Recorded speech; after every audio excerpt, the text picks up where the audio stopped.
காலை வணக்கம். நாம் பேசுகிற வார்த்தைகள் ஒருவரை உற்சாகப்படுத்த அல்லது அவர்களை மனமடிவாக்கக் கூடியவைகளாக இருக்கின்றன.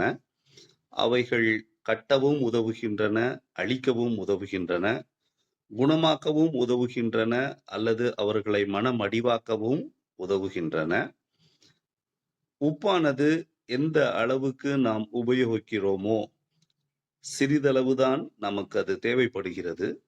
அதுபோல வார்த்தைகளும் கச்சிதமாக இருக்க வேண்டும். அளவுக்கு அதிகமானால் அமிர்தமும் நஞ்சாகுவது போல நாம் பேசுகிற வார்த்தைகள் அதிகமாய் பேசிவிட்டோம் என்றால் அதனாலே பிரச்சனைகள் தான் வர இருக்கின்றன. அறிஞர் ஒருவர் கூறுகிறார், வாழ்க்கையிலே நாம் 860 மில்லியன் வார்த்தைகளை பிரயோகிக்கிறோம் என்று. அந்த வார்த்தைகள் மற்றவர்களுக்கு பிரயோஜனம் உள்ளதாய் இருக்க வேண்டும்.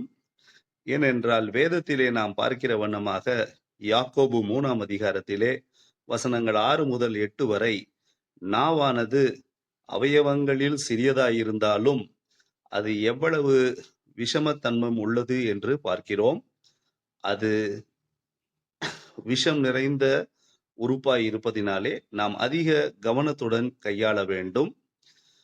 நாம் நாவிலிருந்து வருகிற வார்த்தைகளை கிருபையின் கருவியாய் உபயோகிக்க வேண்டுமே அல்லாமல் மற்றவர்களை அது தாக்கும் ஆயுதமாக பயன்படுத்தக்கூடாது. இந்த நாள் உங்களுக்கு இனிய நாளாய் அமைய இறைவனிடம் மன்றாடுகிறேன்.